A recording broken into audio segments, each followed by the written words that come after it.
Hello and welcome to my hair. Hello and welcome to a weird situation. Well,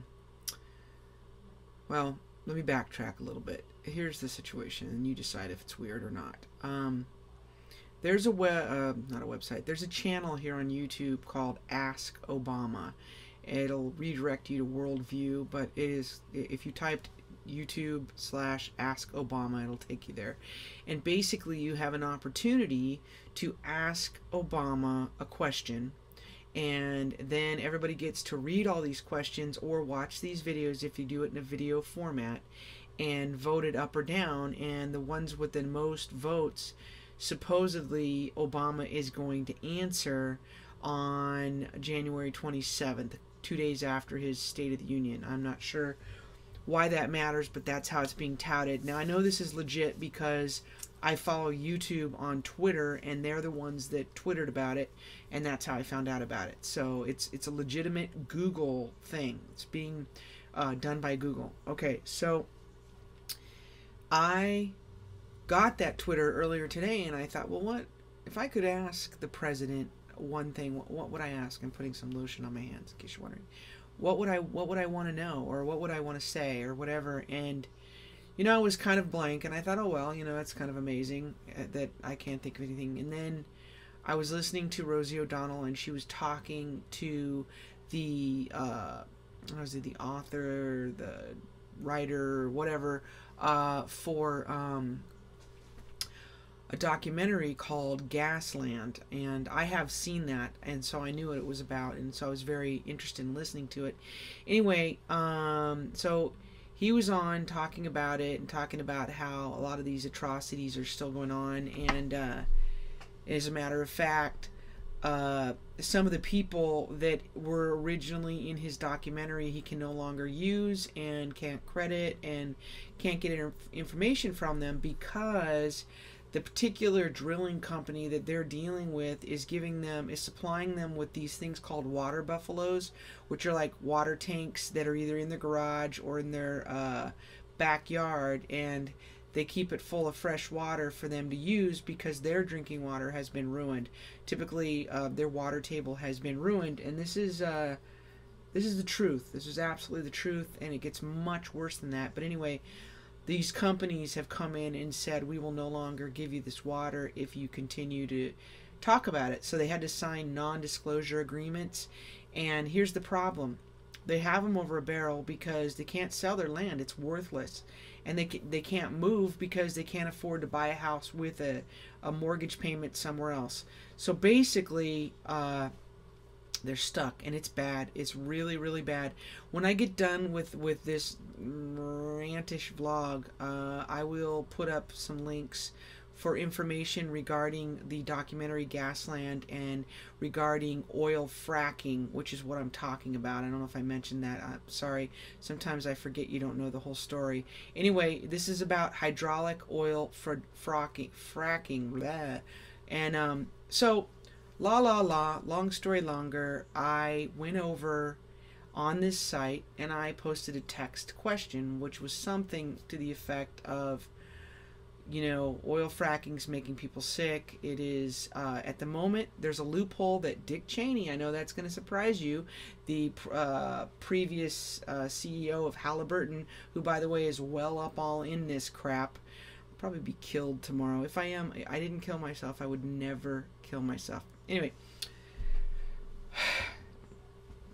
Dick Cheney got the 2005 energy bill passed, and in that energy bill were loopholes for natural gas drilling companies, so they are impervious to the Clean Air Act and the Clean Drinking Water Act and the Clean Water Act and several other things. And it's really quite horrible what they do. They use, that they know of, at least 400 chemicals to frack. They use millions of gallons of water every time they frack a well. Because they are an industry, their fracking chemicals are protected as if it was like secret sauce at McDonald's. So they have like this non-disclosure, so they can't investigate it. The EPA can't investigate it. They don't have to turn over their fracking liquid, which is They already know because people are, it's, they're grabbing a little bit that drips on the ground and they're sending it to labs and they're testing it, and they know it has all sorts of things in it that are super, super bad. Anyway, among other things, people are getting very sick. Their wells are deemed, unusable. The water is undrinkable. In some cases, their water is flammable, big time.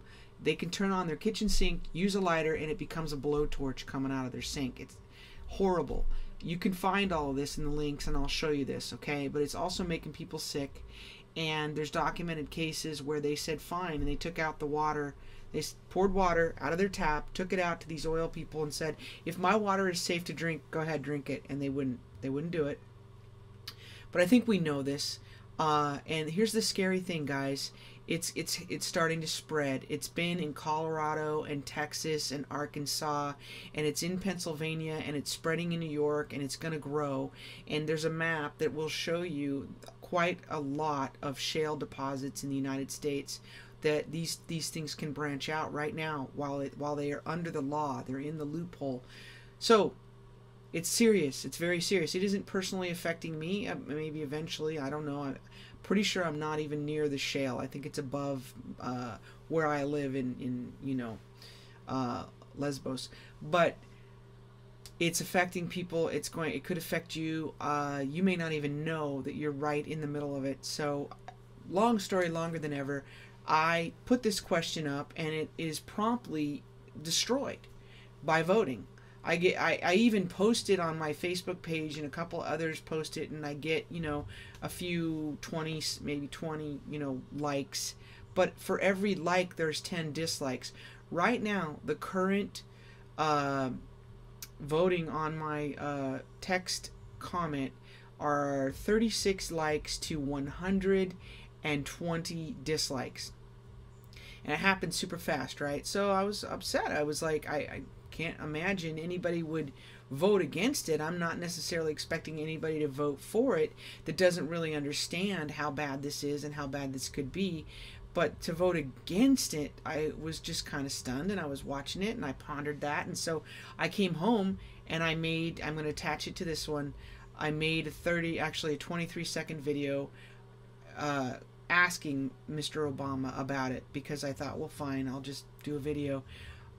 I had not had that posted 30 seconds. It got flagged, and I got a message that my video was deemed inappropriate, and so it was taken down. Now I've posted again, and at the moment, 3 minutes in, it's still up, but you're not going to be able to find it, I don't think, but it's suspicious as hell to me. So I'm going to put the link, and all I want you to do when you get there is in the right bar, there's a little, on the right side of the page, there's a little, search box. Don't go up to the top or anything. It's on the right.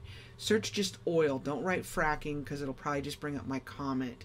But search oil, and you'll get 3 or 4 pages of not allowed questions, which frankly, my conspiracy theories are starting to swim. First, I thought it was just a bunch of idiots, because there's a bunch of idiots that are they're posting, Mr. Obama, what makes a magnet work or whatever. Now, I don't know. Did he say something about magnets at some point, and that's why they're doing this? Or did some big YouTuber say to their minions, dudes, let's go ask him about magnets and let's blow everybody else's questions up? I don't know. I don't know what it is. I don't even care. At first I thought, all right, it's a bunch of 13-year-old prepubescent idiots doing this. But when my video was yanked 30 seconds after it went live, I was... how... I don't know, guys. I don't know. It's just odd. And now I'm becoming like, well, fine. You want to fight for me? Because this isn't my fight per se, because it doesn't affect me, but doesn't it affect me? If you don't think it affects you, go down and look at the devastated areas of Katrina. Most of them are still just that, devastated. You think, or at least I did, that living in the United States, that crap does not happen here. That happens everywhere else. You see these disasters in the Congo or other, quote, I don't know, rural countries or third world countries, and you see footage and they say millions of people were displaced or now are homeless or have to leave and whatever, and they don't have anything but what they can carry. Well, You think, well, that won't happen here, something bad happens here, things will get fixed really quickly. We have insurance, we have an infrastructure, and we're Americans, for goodness sake. So these things, bad stuff happens. Tornadoes happen, hurricanes happen, earthquakes happen, but we clean it up and we fix it, and everybody gets back what they had. No. No. I could tell you, by and large, the people that were affected by Katrina lost it all, and now they're elsewhere. And the reason I am making this comparison is this is the thing with oil fracking. It's ruining that person's land, and it's making it worthless. They can't go anywhere. They're stuck on it, and it's horrible, you guys. Horrible. There's one guy, if you click on the little videos on the map, there's one guy that he's got all these vents from the mines around him, and when he gets up in the morning, it's a fog all around his house, of brown fog, okay? And worse, people's driveways are bubbling and their water is bubbling, and one woman's well blew up, I mean, exploded. So, I know I'm rambling, but this is a super bad thing, and I'm a little freaked out that it was summarily killed so far every time I've tried to put it up. So, I don't know. You want it? I'll give it to you. Take it. Take my video. Go pop it up there. See what happens if you do it. Name it, pick daisies in Iowa and see if it disappears. That's it. I will attach this video to the video that I am attempting to get considered. I would tell you to go try to find it, but that also is weird. Can't find it. So, that's it. That's all.